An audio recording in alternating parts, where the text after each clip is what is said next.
Hello everyone, আসসালামু আলাইকুম। আমি তোমাদের আবদুল্লাহ ভাইয়া। আজকে আমরা সায়ানাইড নিয়ে কথা বলবো। অর্গানিক কেমিস্ট্রি এর খুবই গুরুত্বপূর্ণ এবং ছোট্ট একটা টপিক।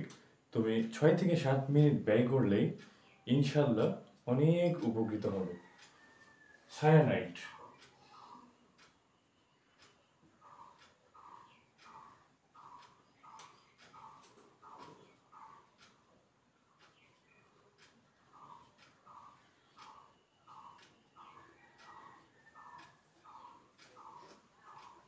সায়ানাইড থেকে প্রাপ্ত উৎপাদ।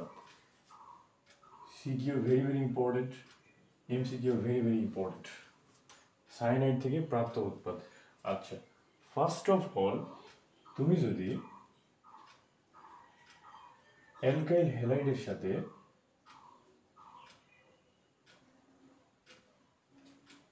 পটাশিয়াম সায়ানাইডের বিক্রিয়া দাও, তাহলে এখান থেকে তুমি দেখো, আমরা জানি যে ফোন কল, তাই না, কার্বন হাইড্রোজেন,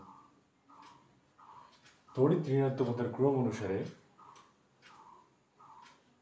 আমাদের যার তড়িৎ ঋণাত্মকতা যত বেশি সে হয় নেগেটিভ, এবং যার ইলেকট্রোনেগেটিভিটি বা তড়িৎ ঋণাত্মকতা কম সে হয় পজিটিভ। তাহলে এখানেও তার ব্যতিক্রম নয়। তাহলে দেখো, প্লাসের সাথে মাইনাস যাবে, তাহলে কি অ্যালকাইল সায়ানাইড এবং KX মানে পটাশিয়াম হ্যালাইড, যে কেউ হতে পারে, হ্যালাইড ক্লোরিন হতে পারে, ব্রোমিন হতে পারে, আয়োডিন হতে পারে। ওকে, এই যে আমরা পেয়ে গেলাম সায়ানাইড।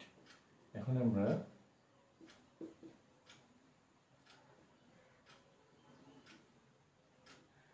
একটা গ্লাস সায়ানাইডের বিক্রিয়াগুলো দেখব। তো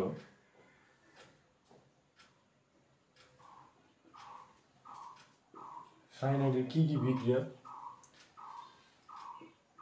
প্রথমে তুমি যদি সায়ানাইডকে বিজারণ ঘটাও, বিজারণ আমরা বেশিরভাগ ক্ষেত্রে কি দিয়ে ঘটাই, যেগুলো তোমরা চিনো, লিথিয়াম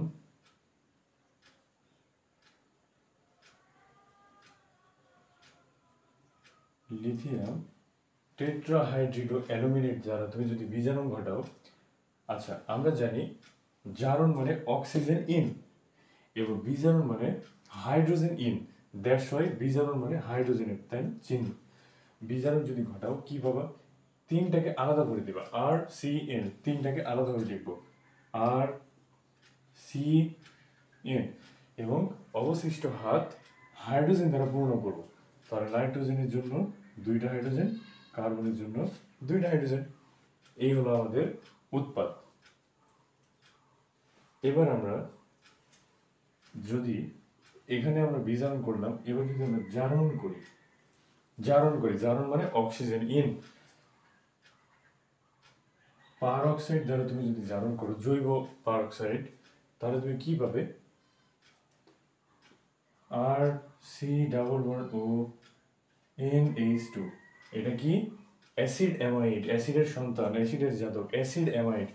দেখো, আমাদের খুব বিখ্যাত একটা যৌগ কার্বনিল ডাইঅ্যামাইড,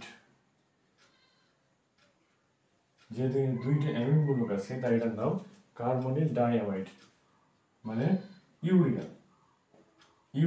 ইউরিয়ার রাসায়নিক নাম কার্বনিল ডাইঅ্যামাইড, বাণিজ্যিক নাম ইউরিয়া। এটাই হলো সেই অ্যামাইড মূলক। আর যদি তুমি একটু অ্যাসিড যোগ করে পানি দ্বারা চালনা করো, তাহলে তুমি কি পাবে? তাহলে আমরা খুবই ইম্পর্টেন্ট জিনিস পাবো, জৈব অ্যাসিড পাবো, জৈব অ্যাসিড। এবার আমরা যেটা বলবো ফার্দার আমরা তো অক্সিজেন দ্বারা মানে জারণ করলাম, জারণ করে আমরা কি পেলাম? অ্যাসিড অ্যামাইড পেলাম। যদি আমরা অ্যাসিড অ্যামাইডকে ফার্দার আরেকটা ছোট্ট কাজ করি, একটু ব্রোমিন দ্বারা পটাশিয়াম হাইড্রোক্সাইড যোগ করি, তাহলে এই যে কার্বনিক মূলক, এই কার্বনিক মূলকটা এখান থেকে ডিলিট হবে এবং থাকবে কে?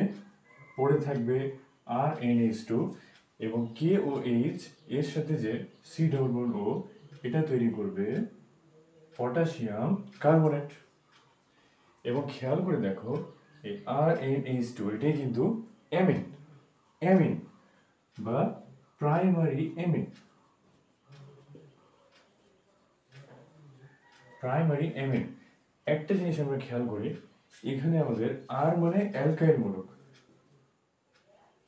CH3 হতে পারে, C2H5 হতে পারে, C3H7 হতে পারে।